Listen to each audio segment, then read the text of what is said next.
এখন বাজে সকাল ৭টা। তো দেখো আমার বড় মেয়ে উঠে পড়েছে। যেহেতু আজকে টিউশন নেই, কিন্তু সকালবেলা ওর টিউশনের পড়া আছে, টিউশন যাবে বেলার দিকে, আর সেই স্যারের পড়া করবে, সেই জন্য আজকে সকাল সকাল উঠে পড়েছে। আর মুখে মাখার জন্যে ওই যে ডাক্তার দেখিয়েছিলাম, সেই জন্য হোমিওপ্যাথি ওষুধ দিয়েছিল, তো সেই ওষুধটা গরম জল করে ওকে ওষুধ লাগিয়ে মাখতে হবে। সেটাই রান্নাঘরের সাইডে আমাদের তো ফ্রিজ আছে, ওই কালো ফ্রিজে মুখ দেখা যায় পরিষ্কারভাবে, ওখানেই কিন্তু ও মুখটা দেখে দেখে ওষুধটা লাগাচ্ছিল। তো যাই হোক, শুভ সকাল, রাধে রাধে বন্ধুরা, কেমন আছে সবাই? আশা করছি সবাই ভালো আছে, আর আমিও ভালো আছি। তো আমিও ঘুম থেকে উঠে প্রথমে যে বাসনগুলোকে মেজে নিলাম, মেজে এখন এই বাসনগুলোকে ধুয়ে নিচ্ছি, আর এখন এই যে গ্যাস চুলাটা মুছে পরিষ্কার করে নিচ্ছি। তো সকাল সকাল উঠলে কাজগুলো কিন্তু তাড়াতাড়ি হয়ে যায়, মানে টাইম টু টাইম হয়ে যায়। আর বেলার দিকে একটু দেরি করে উঠলে, ওই ঠান্ডা ঠান্ডা করে যদি দেরি করে উঠি না, কাজগুলো সব তো দেরিতে হয়ই সব। আর যতই ঠান্ডা পড়ুক না কেন, মানে বরফও পড়ুক না কেন, আমাদের বাড়ির বউদের কিন্তু কোনো ছুটি নেই, আমাদেরকে তো সব কিছু কাজ করতে হবে, না হলে কিন্তু সংসারটা চলবে কীভাবে, তো তাই না? তো যাই হোক, এখন কিন্তু অনেকটা দেরি করেই উঠছি, 7টার সময় উঠছি, তো ঠান্ডার জন্যে। আর এদিকের বাইরের ওয়েদারটা দেখো, দেখলেই বুঝতে পারবে আমাদের এখানে কতটা পরিমাণে ঠান্ডা পড়েছে। তো 8টা বাজতে যায় কাজ করতে করতে আমার এদিকে। আর এদিকে পুরো বাইরটা কুয়াশায় ভর্তি, একদমই রোদ বেরোচ্ছে না। এখন রোদ বেরোতে বেরোতে সেই 12টা 1টা বেজে যায়। তো যাই হোক, এদিকে বড়মশাইয়ের কয়েকটা জামা প্যান্ট ছিল, সে তো চলে গেছে কলিকাতায়, কিন্তু জামা প্যান্টগুলো কাচা হয়নি, তাই আজকে জামা প্যান্টগুলো কাচবো। ওদিকে গরম জলটা করে রেখেছিলাম, দিয়ে এখন জামা প্যান্টগুলো ভিজিয়ে রাখলাম, দিয়ে গামলিটা বাইরে বের করে দিলাম, কারণ ঘরটা মোছা হয়নি। এদিকে ঘর মোছাটা হলে আমার কিন্তু বাসি কাজগুলো প্রায় কমপ্লিট, মানে পুরোপুরি কমপ্লিট হয়ে যাবে। তো তারপর এদিকে ঘর মোছা কমপ্লিট করলাম। আর এদিকে দেখো, রাত্রেবেলা ভিজিয়ে রেখেছিলাম মুগগুলা, মুগগুলাই কিন্তু তড়কা খেতে ভীষণ ভালো লাগে, হালি মুগ, এগুলো আমাদের এখানে চাষ করা হয়। তো আমি কিনে রেখেছিলাম, কিন্তু এইগুলো না মনেই থাকে না ভিজাতে, রাত্রেবেলা ভিজিয়ে রাখতে হয়, অনেক তো টাইম লাগে, কিন্তু একদমই রাত্রেবেলা ভিজাতে মনে থাকে না। প্রায় দিন আলু ভাজা, আলুর চচ্চড়ি এগুলোই খাওয়া হয়, কিন্তু রাত্রেবেলা কালকে মনে করে ভিজিয়ে রেখেছিলাম, তো 1 ডিবা কিনে রেখেছিলাম, 1 ডিবাই কিন্তু পড়ে আছে, ওই যে রাত্রেবেলা একদমই ভিজাতে মনে থাকে না। আর মৌরি মিষ্টি এগুলো কিন্তু খেলে এই শীতকালে বেশি পেট গরম হয়, ওই মৌরি মিষ্টির জলে কিন্তু একদমই ভিজাতে মনে থাকে না। তো যাই হোক, কালকে যে ভিজিয়ে রেখেছিলাম, আজকে তড়কা বানাচ্ছি। এদিকে পেঁয়াজ, আদা রসুন কুচি, লঙ্কা কুচি এগুলো দিয়ে কিন্তু এই তড়কা বানালে খুবই ভালো লাগে খেতে বাটার থেকে। তো এগুলোকে এভাবে কুচিয়ে কুচিয়ে দিতে হয়, তো আমি সব কিছু কুচিয়ে নিয়েছি, আর এখন এই যে ভেজে নিচ্ছি, আর এটা দিয়ে তড়কা বানাবো। তো এর সাথে কিন্তু ডিম, মাংস এগুলো দিলে রুটি দিয়ে খেতেও কিন্তু খুব সুন্দর লাগে। তো আমি এই যে মুড়ি দিয়ে খাবো, তার জন্য বানাচ্ছি। আর এদিকে প্রেসার কুকারে বসিয়েছিলাম ডালটা, তো খুব সুন্দর কিন্তু তড়কা সিদ্ধ হয়ে গেছে, তড়কার যে ডালটা। আর এগুলো অনেক সিটি দিতে হয়, আমার প্রেসার কুকার তো ভালো না, তো অনেকগুলো কিন্তু সিটি দিতে হয়, সিটি দিলে তবে কিন্তু হয়। তো এই যে কোনো রকমের নাড়িয়ে নাড়িয়ে সিটিটা মেরে নিয়েছি, আর এখন এই যে, তো আদা রসুন পেঁয়াজ কুচি সমস্ত কিছু সব ভালো করে ভাজা হয়ে গেছে, ডালটা এখন ঢেলে দিচ্ছি। আমার বড় মেয়ে আর আমি এই তড়কা কিন্তু দিয়ে মুড়ি খেতে খুবই ভালোবাসি। ছোট মেয়ে না খেতে চায় না, অতটাও পছন্দ করে না, ওর বাবা আবার রুটি দিয়ে খেতে ভালোবাসে, তো মুড়ি দিয়ে খেতে একদমই ভালোবাসে না। তো আমি কিন্তু, মানে আমার খুবই ভালো লাগে ছোটো থেকে এইটা। তো যাই হোক, এদিকে তড়কা রেডি হয়ে গেছে, আর আমি এখন তুলে রেখেছি কিছুটা এমনি, মানে পেঁয়াজ রসুন ছাড়াই কিন্তু রেখেছি, যেহেতু ঠাকুর ঘরে ঠাকুর সেবা দেবো, ঠাকুর ঘরে উঠতে হবে, সেই কারণে পেঁয়াজ রসুন দেওয়াটা এখন খাবো না, এমনি কলাই সিদ্ধ রেখেছিলাম, সেটা দিয়ে তেল দিয়ে মুড়ি মাখিয়ে খাচ্ছি দুটো। আর জামা প্যান্ট কাচবো অনেকগুলো, তো স্নান করতে অনেক দেরি হবে, ঠান্ডার সময় তো একটু স্নান করতে দেরি হয়, তো সেই কারণে এখন এই যে এমনি সিদ্ধ দিয়ে মুড়িটা খেয়ে নিয়েছে, তাই অল্প করে কয়েকটা মুড়ি খেয়ে জামা কাপড় কাচার ছিল, সেই জামা কাপড়গুলো কাচলাম, ধুলাম, স্নান করলাম, আর এখন চলে এলাম ছাদের মধ্যে জামা কাপড়গুলো যে মিলে দিতে। এখনও কিন্তু দেখো অনেকটা বেলা হয়ে গেছে, রোদ কিন্তু উঠছেই না, তো এখন মিলে দিই। প্রচুর পরিমাণে আজকে হাওয়া, সকাল থেকে প্রচুর হাওয়া, এই হাওয়ার মধ্যে জল ঝরে যাবে, রোদ হয়তো উঠবে সেই বেলার দিকে উঠবে। তো এখন এই যে মিলে দিয়ে হাওয়াটা লাগবে। শীতকালে শীত হবে ঠিক আছে, কিন্তু রোদ উঠলে না সেই শীতটা আর অতটা মনে হয় না, রোদটা যদি গায়ে লাগে কাজ করতেও ভালো লাগে, সব কিছু ভালো লাগে, কিন্তু যদি না রোদ ওঠেই, যদি প্রচুর পরিমাণে বাতাস দেয়, তো একদমই কিন্তু কাজ করতে ইচ্ছেই করে না। আর এই বছর কিন্তু রেকর্ড করা ঠান্ডা পড়েছে প্রচুর পরিমাণে, তো এত ঠান্ডা আগের বছর এত ঠান্ডা পড়েনি, চাদর সোয়েটার গায়ে দিতে লাগেনি, কিন্তু এই বছর যেন ঠান্ডা পড়েছে, মারাত্মক ঠান্ডা পড়েছে। তো এরকম ঠান্ডা মনে হয় এই প্রথমবার পড়লো আমার দেখাকালীন, মনে তো হচ্ছে সেরকমই। তো যাই হোক, ছাদের মধ্যে চলে এলাম, জামা কাপড়গুলো মিলিয়ে দিয়ে এখন নিচে চলে এলাম, আর ঠাকুর ঘরে চলে এলাম। তো ঠাকুর ঘরে ঠাকুর সেবা দিয়ে তারপরে এখন চলে এলাম ওই যে রান্নাঘরে। তো তো কয়েকটা জলের বোতল ভরাচ্ছিল, সেই জলের বোতলগুলো জল ভরে নিয়েছি। বোতলগুলোকে এদিকে নিচে রেখে দিচ্ছি যেগুলো জল ভরা হয়ে গেছে। আর এদিকে মাছটা জলে দিয়ে রেখেছি, এদিকে ডালটা ভিজিয়ে রেখেছি। তো এই ডালটা ভিজতে অনেক টাইম লাগবে, তো তারপরে ডালটা দিয়ে আমি ডাল বেটে ডালের বড়া করব। আর এদিকে দেখো অনেকটা বেলা হয়ে গেছে, আজকে মেয়েরা বসে বসে বিছানায় পড়ছিল, তো বিছানাটা কিন্তু অনেকটা বেলা হয়ে গেছে। বিছানা কিন্তু এখনও বাসি বিছানা তোলাও হয়নি। আমিও বাইরের মধ্যে এটা ওটা কাজ নিয়ে ব্যস্ত ছিলাম, ঘরের মধ্যে আসা হয়নি। তো ঘরে এসে এখন দেখছি বিছানাটা গোছানো হয়নি, তো বিছানাটা এখন যে গুছিয়ে নিচ্ছি। তো বাসি বিছানা কিন্তু অনেক বেলা পর্যন্ত পড়ে থাকলে একদমই ভালো লাগে না দেখতে, তো তাই জন্য বিছানাটা গুছিয়ে নিলাম। হাই বন্ধুরা, ছাদে চলে এলাম রোদের মধ্যে।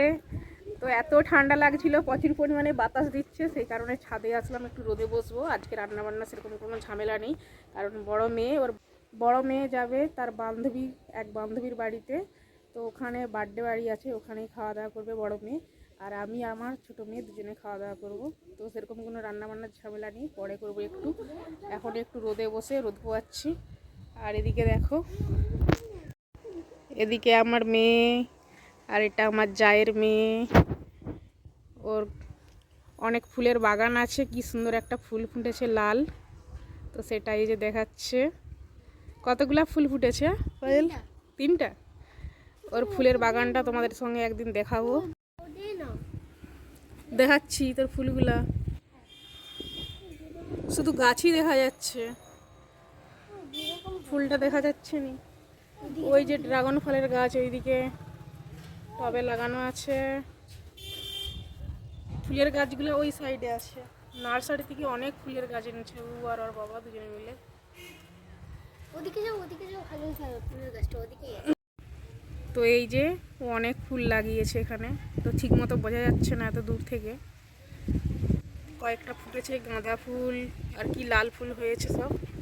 তো অন্যদিন ওদের ছাদে গিয়ে আমাদের সঙ্গে শেয়ার করবো ভিডিও। এই যে ফুলটার নাম কি? কি? জারবেরা। কি সব নাম ফুলের,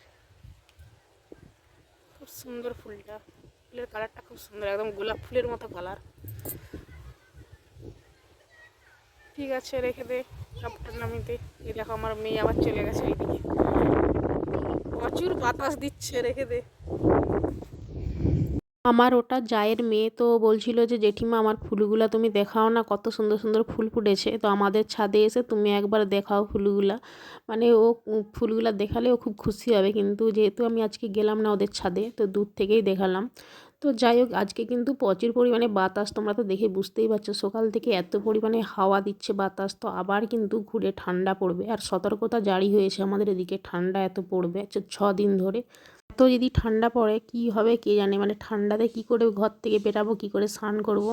আর যদি এরকম ঠান্ডা পড়ে তো মানুষ আর চাষবাসের যে কতটা ক্ষতি হবে তার কোনো ঠিক ঠিকানা নেই। কিন্তু যদি এত ঠান্ডা পড়ে তো কি আর করা যাবে, কিচ্ছু করার নেই আমাদের, সবই উপরওয়ালার হাতে, আমাদের হাতে তো কিছু নেই। তো ঠান্ডা যতই পড়ুক আমাদেরকে আমাদের বাড়ির কাজ করতেই হবে, তাই না? তো যাই হোক, এখন নিচে এলাম, ডালটা বেটে নিয়ে এসি, ডাল বেটে নিচে এলাম। আজকে নিচেই রান্নাবান্না করব, শুধু ভাত করব আজকে, আর ভাজা করব। ছোটো মেয়ে আর আমি খাবো, বড় মেয়ে তো খাবে না, সেই কারণেই সবজি টবজি কিছু করব না, দুজনে তো খাবো। আর এখন শীতকালের সবজি আর রাত্রেবেলা কিন্তু খেতে ভালোই লাগে না, আর রাত্রে তো রুটি হয়, ভাত তো একদম হয়ই না। তো সেই কারণেই ভাবছি আজকে বিশেষ কিছু করব না।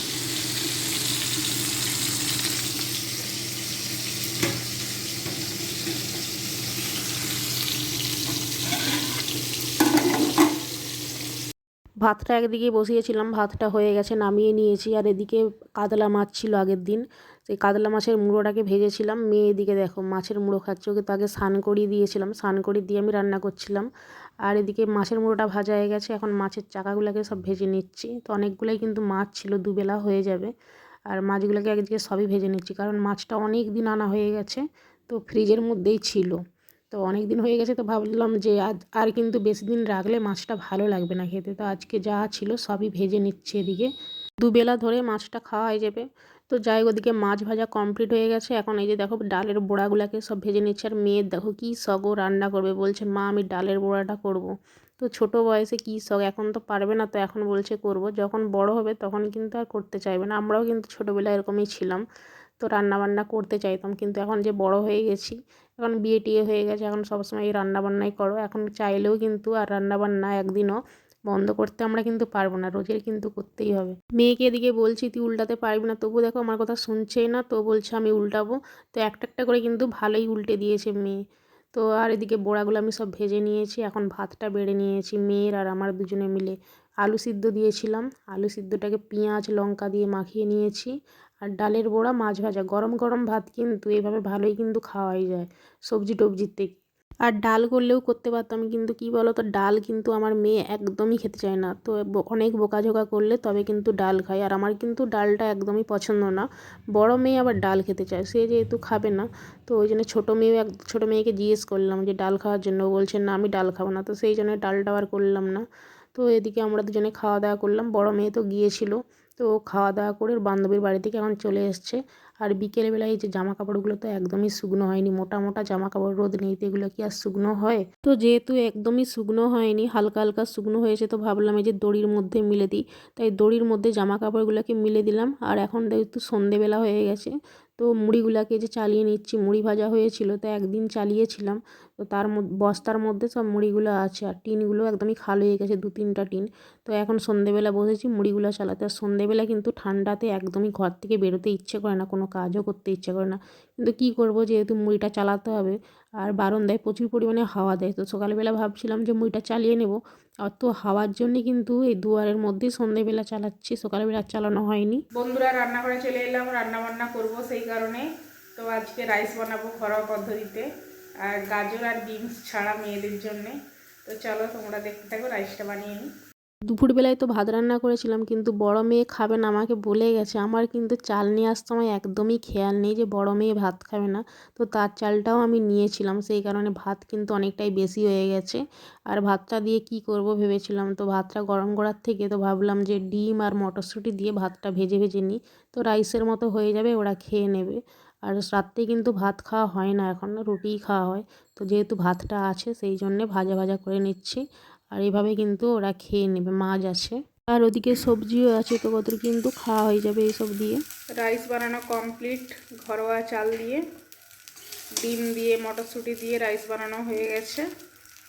আর ওই যে সকালবেলা অনেকগুলো মাছ ভেজেছিলাম, তো 3 জনের 3 পিস মাছও আছে এদিকে, আর এদিকে সবজি আছে। তো এদিকে সকালবেলা যে তড়কা, তো আমি তো আর খাইনি, তো এই তড়কাটাও আছে, আমি কিন্তু তড়কা দিয়ে মুড়ি খাবো। আর মেয়ে, আর এদিকে ছোটো মেয়ে আর বড় মেয়ে দুজনেই ভাত খাচ্ছে এদিকে। তো ওরা দুজনে খেয়ে নিক, আর আমিও এদিকে খেয়ে নিয়েছি। তো তারপরে চলে আসলাম যে ঘরে। বন্ধুরা, খাওয়া দাওয়া তো করে নিয়েছি, আর এখন ঘরে চলে আসলাম। আর এত পরিমাণে ঠান্ডায় যে কম্বল গায়ে দিয়ে বসে আছি, তো সন্ধ্যের পর থেকে তো একদম বেরোতে ইচ্ছে করেই না, কোনো রান্না বান্না করতে ইচ্ছে করে না, মনে হয় যেন সবসময় শুয়ে থাকি।